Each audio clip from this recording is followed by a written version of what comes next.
What's up, guys? JP back at you once again, bringing you guys day number 22 in my 7th annual 31 Days of Horror. This is a series in which we watch and review 31 horror films in 31 days, all during the month of October, leading right up to Halloween. And continuing along here today, I do want to apologize that I missed the last couple days, but that's why you're getting multiple uploads. Kind of ran into some issues. Camera was dead. Got really lazy. You know, the norm. Anyway, today's day is day 22, and the film that I'm reviewing today is actually going to cover the film from the year I was born, which is 1991. And there wasn't a whole lot to pick from 91, especially, you know, trying to keep it to stuff that I haven't watched in my collection yet, or stuff that I haven't opened in my collection.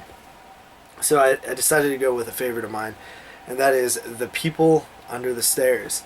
This is actually a movie that I love, and I've not watched this Scream Factory edition, so I was really excited to finally have an excuse to pop it in and check it out.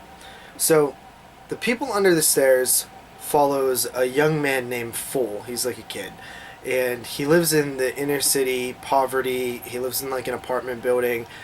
His mother's sick with cancer, and they don't really have the money for rent, and there's a clause in the contract where rent is like doubled if you miss, and they're pretty much going to be evicted, and his mom's sick and about to die. So he takes it upon himself to join up with his sister's boyfriend, who is a criminal, to break into this house, which just so happens to also be the landlord of his building.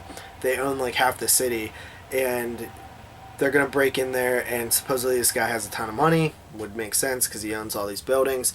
And inside, he finds out all kind of crazy information about these people.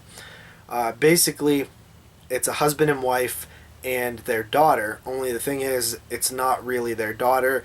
They keep her locked inside the house, and there's even like a couple dozen more kids in the basement, hence The People Under the Stairs, in which they have, you know, stolen these children, and basically if they sin, you know, did anything wrong, they would cut out their tongue or eyes or ears, and it's, you know, hear no evil, speak no evil, see no evil type thing. And it's just really crazy, man. So he gets stuck in this house and he has to escape, but then he wants to also bring these people down. Directed and written by Wes Craven, I believe, and man, I don't know, guys, like, I've always loved this movie, and I just like it more and more. This is probably one of Wes Craven's better films, in my opinion, and I liked it as a kid, but now it just clicks for me. There's a few things in the film that don't make the most sense. Like, the story is a little ridiculous, and like a lot of the things that are happening seems a little bit almost unbelievable, kind of like it's like, I doubt that they would be able to get away with all this. I doubt that they would have all these crawl spaces in their house and different stuff like that. But it makes for an entertaining movie, and that's what's most important. I really, really, really dig this movie. It has some social commentary about, you know, especially when it was made, 1991. I mean, it's the height of all the political things that were going on, and classism, and you know, poor ghettos and stuff like that. So it's really interesting that Mr. Wes Craven, you know, made a film like this, especially, you know, you have a young black male lead, and you know, you have these rich, crazy white people who are the villains. It's really cool. Great acting too, man. The acting in this film is great. The mother is absolutely crazy. The father is crazy.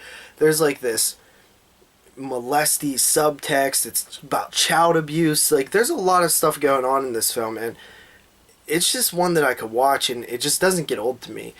I'm glad that I revisit it now, because it really makes me appreciate the film, but also remember how much I like it, and it really kind of solidified it as one of my favorite horror films watching it this time. I've always thought that, but really just watching it and taking it all in HD, it's definitely, it reminded me how much I love a lot of Wes Craven's films. Like, yeah, he's made some bad movies, but when he's on, man, is he on. And People Under the Stairs is a great example of that, especially in the 90s where everything was so dead with horror. So I really appreciate the People Under the Stairs, and I'm coming in at a 9 out of 10 on this. I absolutely love this movie, and it's definitely probably in my top 50 favorite horror films of all time. Definitely, and it's probably closer to the lower end. But anyway, that is day number 22. I hope you guys enjoyed. If you don't have this edition, I highly recommend it. It's a great edition, and see you guys tomorrow with another review.